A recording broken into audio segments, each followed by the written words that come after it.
तो जी आगे आपकी क्या सोच है, क्या अनुष्ठान है, कैसे क्या करना चाहते हैं? यही है कि कलयुग का एक ही अनुष्ठान है, इसको जितना आप कर ले गए वो क्या करें। दोस्तों हम लोग ये घने जंगलों से जाएंगे, दिव्य आश्रम है, दिव्य संत रहते हैं, एक बरगद का पेड़ है, उसी के नीचे हमें जानकारी मिली है, संत तपस्या कर रहे हैं। आगे चलते हैं, आप लोग रास्ता देख सकते हैं कितना बीहड़ रास्ता है, रास्ते को हम लोग जाएंगे।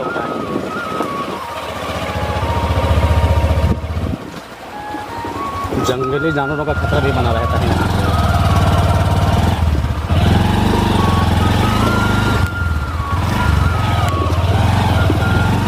अगर हमारी गाड़ी धोखे से पंचर हो गई, कम से कम 25 किलोमीटर पैदल जाना पड़ेगा।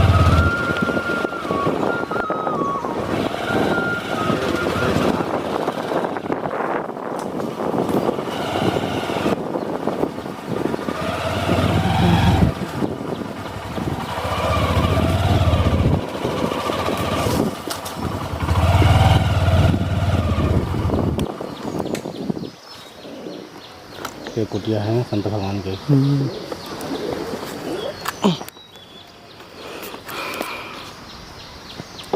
तो जो सामने आप लोग देख पा रहे होंगे, ये यहाँ पे देखिए संत भगवान की कुटिया है। तो अभी हम लोग पूरे बीहड़ जंगल में है। मैं आपको एक बार नज़ारा पूरा दिखा देता हूँ जंगल का। जैसा कि आप लोग देख पा रहे होंगे, ये पूरा बियाबान जंगल है, जंगल ही जंगल है। चलिए अब चलते हैं आगे की ओर और महाराज जी से मिलते हैं और उनका सत्संग करते हैं, उनके दर्शन करवाते हैं आपको। हाँ वीडियो है, बंद कर दें।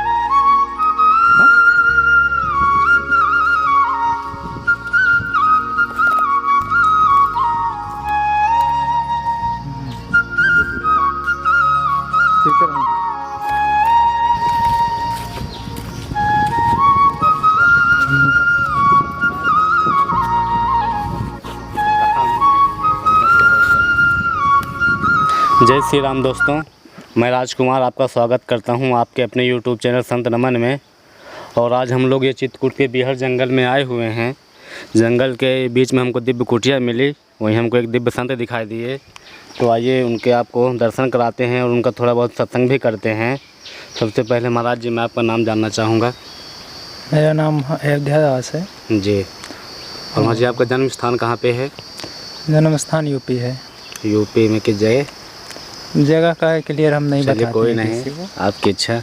महाराज जी आपको ये संत ने कब से बने, किस उम्र से?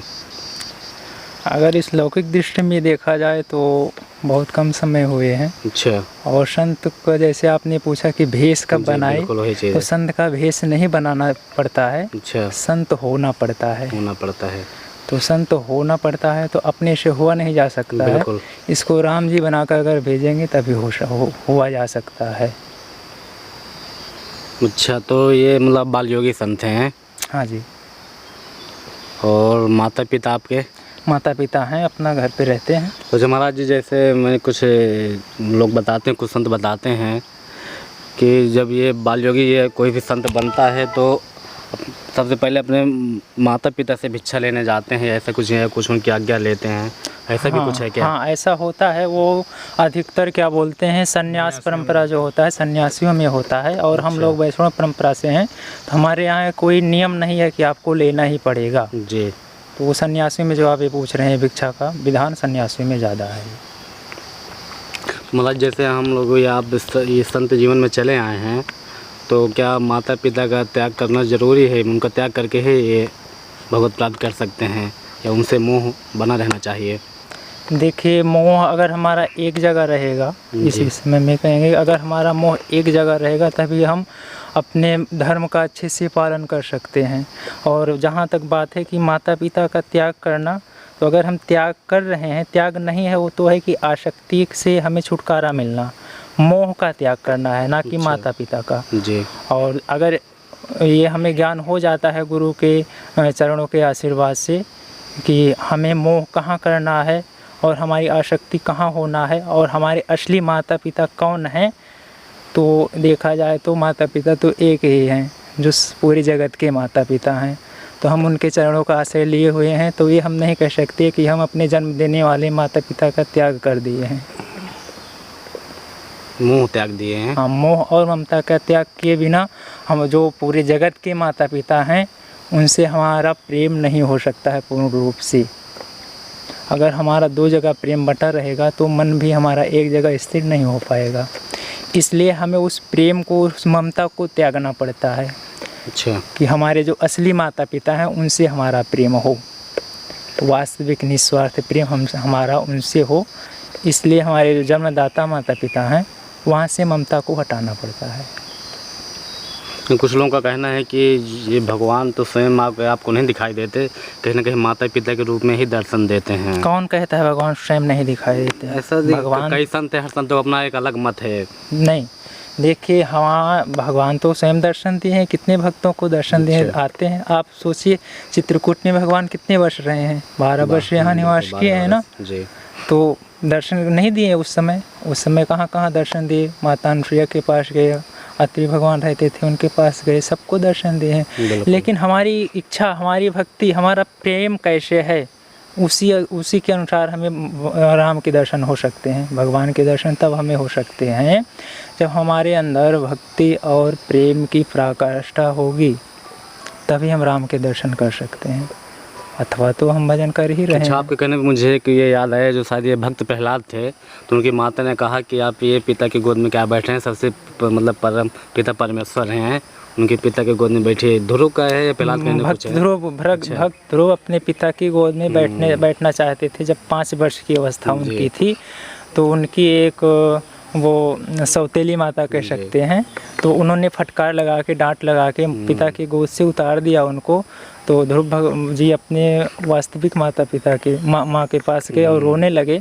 तो माँ ने कहा अगर तुम्हें पिता की गोद में बैठना है तो तुम केवल हरि का सहारा लो, उनके चरणों का सहारा लोगे तो वो सारे जगत के माता पिता हैं, तो उनकी गोद में बैठने का अगर अवसर मिल जाएगा तुम्हें, और जब उनकी गोद में अवसर मिल जाएगा बैठने का तो तुम्हें किसी और माता पिता की आवश्यकता नहीं है, सब तुम्हें प्यार करेंगे। वही चीज़, आपकी बात सुन के मुझे मेरे दिमाग में वही चीज़ें आई। ज़रूर। और महाराज जैसे कि आप चित्रकूट के जंगल में रहते हैं, तो ये क्या महिमा है यहाँ अपने चित्रकूट की? चित्रकूट की महिमा ही महिमा है, भगवान राम की तपोस्थली है और यहाँ रहने से मन केवल राम के चरणों में ही लगा रहता है, हम तो यही जानते हैं। लेकिन ये है कि हमें एकदम निस्वार्थ भाव से, हमारे अंदर कोई स्वार्थ ना हो कि हम स्वार्थ के लिए चित्रकूट में रह रहे हैं। कुछ दिन रहे हम, हमारे पास आने लगे भगत, आने लगे, हम खूब भगत बना लिए और अपना फिर ऐश्वर्य और भोग के विलास के चक्कर में पड़ गए। इसलिए चित्रकूट नहीं है, चित्रकूट है तप करने के लिए, तपोस्थली है। यहाँ जितना हमारा तप बढ़ेगा उतना ही हमें सुख मिलेगा। चित्रकूट की यही महिमा है। चित्रकूट में जितना अधिक हम तप कर सकते हैं, जितना नाम जप कर सकते हैं, जो भी हमारा नियम हो, जो भी हमारा अनुष्ठान हो, चित्रकूट में अगर हम वो रह के करते हैं तो उसका हमें परिणाम मिलता है, फल मिलता है, राम जी के चरणों का सहारा मिलता है। तो जी आगे आपकी क्या सोच है, क्या अनुष्ठान है, कैसे क्या करना चाहते हैं? यही है कि कलयुग का एक ही अनुष्ठान है, इसको जितना आप कर ले गए, वो क्या कहते हैं, और युगों में तो आप देखेंगे, सतयुग में आपको वो क्या बोलते हैं, बहुत बड़े बड़े यज्ञ करने होते हैं जी। सतयुग का समय जब रहता है तो खूब बड़े बड़े यज्ञ करने रहते हैं, और उसमें लगभग सतयुग में सबको ज्ञान भी रहता है। तो अपना जो गृहस्थ जीवन में रहते हैं वो भी, और जो विरक्त जीवन में रहते हैं वो भी, जो अपना उनका जब तक उनका शरीर रहता है अपने धर्म का पालन करते हुए अंतकाल का जब समय आता है तो अपने ज्ञान के द्वारा वो ईश्वर को प्राप्त हो जाते हैं। और जब सतयुग के बाद त्रेता युग आता है तो त्रेता युग में खूब बड़े बड़े यज्ञ कर्म करके, जैसे आप सुनते होंगे सर्वभंग मुनि भगवान थे, वो खूब तपस्या किए, अंत समय में अपने सारे कर्मों को राम जी के चरणों में समर्पित करके ये अग्नि जला के भस्म हो गए उसमें। तो त्रेता युग में ये है, आप खूब बड़े बड़े ये करिए, खूब राम जी के चरणों का पूजा पाठ करिए, उसके बाद उनको समर्पित करके अपने कर्म आप अंत धाम राम जी के परम धाम को जा सकते हैं। उसके बाद आते हैं हम द्वापर युग में। द्वापर युग में भी राम जी के चरणों का सहारा लिया जाता है, उनका पूजा करके उनके चरणों को पा सकते हैं। और फिर उसके बाद जब कलयुग में हम आते हैं तो कलयुग में बहुत सारे महापुरुष जो हैं वो भी, और हमारे जितने धर्म शास्त्र हैं वो भी यही बताते हैं कि कलयुग में केवल राम जी के नाम का ही आधार है। वही हमारा अनुष्ठान है, वही हमारा पूजा है, वही हमारा धर्म है कि हम जितना भी अधिक नाम जप करते हैं उतना हमारा अधिक उससे हम ये समझिए कि हम उतना अधिक अनुष्ठान कर रहे हैं। नाम जप खूब करें, वही हमारा अनुष्ठान है। अच्छा महाराज जी, मेरा ये है सवाल आपसे, जैसे कि मैंने किस संतों के मुख से या वैसे भी सुना है कि जो पहले का युग था, द्वापर था, सतयुग था, तो आदमी के सोचने में पाप लगता था कि मैं इसका बुरा करूं तो सोचता है तो उसको पाप लगता था, और कलयुग में सोचने में पाप नहीं लगता, करने में पाप लगता है। तो इसका क्या है? जरूर कहते हैं ना कि वो एक चौपाई है तो भाई ध्यान नहीं आ रही है। कलियुग एक पुनीत प्रताप। हाँ, कलिकर एक पुनीत प्रतापा, मानस पुण्य होए नहीं पापा।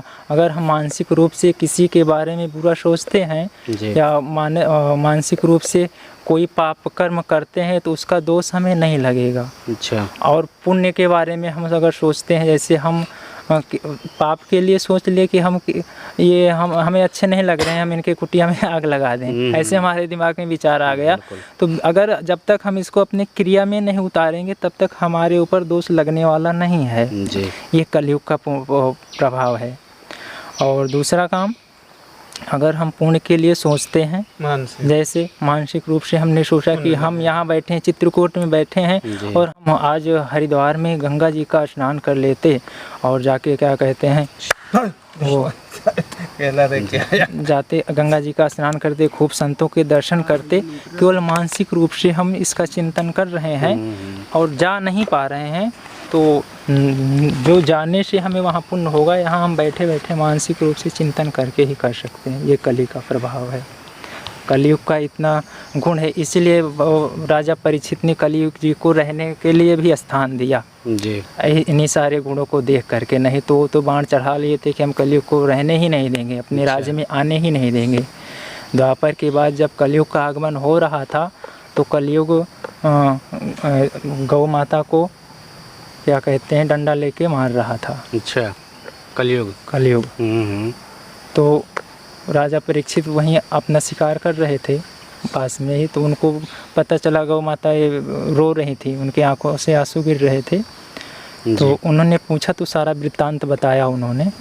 और धर्म जो था वो एक पैर से चल रहा था। धर्म वृषभ का रूप है, बैल का रूप है। अच्छा। तो बैल के तीनों चरण गायब हो गए थे, मतलब तीनों चरण वही हैं कि सतयुग, त्रेता और द्वापर, ये तीनों युग हैं। और कलयुग चौथा चरण है धर्म के। तो कलयुग में एक ही चरण पे धर्म रुका हुआ है और तीनों चरण उसके गायब हो गए हैं। तो जब कलयुग का आगमन हो तो राजा परीक्षित ने पूछा इन सबसे, तो इन्होंने बताया कि कलयुग हमें परेशान कर रहा है, इसलिए मेरे आंखों में आंसू हैं। तो राजा परीक्षित ने बाण उठा लिया कि हम कलयुग को आने ही नहीं देंगे, हमारे राज्य में रहते हुए ऐसे धर्म करेगा या धर्म फैलाएगा। तो कलयुग शरणागत हो गया राजा परीक्षित के। तो वो बोला कि हम भी तो आपके ही प्रजा हैं, आप हमें निकाल लेंगे तो हम जाएंगे कहाँ। तो कहे ठीक है। अच्छा, तो राजा का ये धर्म होता है कि अगर कोई शरण में आ गया तो हम उसे क्षमा करके अपने शरण में ले लें। तो उन्होंने बताया कि ठीक है, हम तुम्हें रहने के लिए स्थान देंगे लेकिन हमारे राज्य में नहीं रहोगे। तो 5 स्थान दिए हैं कलयुग को रहने के लिए जी। पाँचों स्थान में कौन कौन से स्थान हैं? जहाँ पे जुआ खेला जाता हो, सबसे पहला वहाँ पे कलयुग रहता है। हाँ, कलयुग वहाँ ज़रूर रहेगा। और जहाँ पे पराई स्त्रियों के साथ व्यभिचार किया जाता हो, कलयुग का वहाँ वास है। जो अधर्म में सुवर्ण से अधर्म में कमाया हुआ सुवर्ण है, सोने में कलयुग का वास है। और चौथा है 5 स्थान है, पांचवा यही सोना धन जी, निकृष्ट धन माने।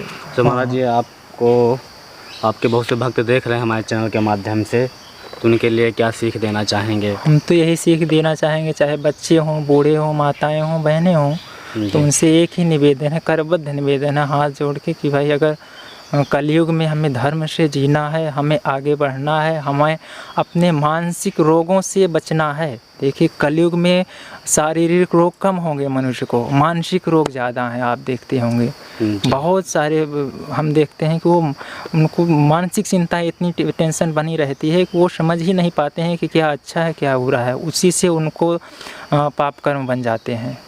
तो यही हम कहेंगे, अगर हमें मानसिक रोगों से बचना है और हमें अच्छे कर्म करने हैं तो खूब राम जी के नामों का स्मरण करिए। अब जिस भी देवता को वो मानते हों, जिनसे उनका प्रेम हो, उनके चरणों का आश्रय लेके और नामों का खूब भजन करें। अगर गुरु के सानिध्य में है तो गुरु जो आदेश करें उनके आदेशों का पालन करें, उनके वचनों का पालन करें और खूब अच्छे से जीवन यापन करें। जिस भी जीवन में है, गृहस्थ जीवन में है गृहस्थ जीवन में, विरक्त जीवन में है तो विरक्त जीवन में अपने धर्मों का खूब अच्छे से पालन करें, खूब राम जी के चरणों का सहारा लेते हुए उनके नामों का जप करें।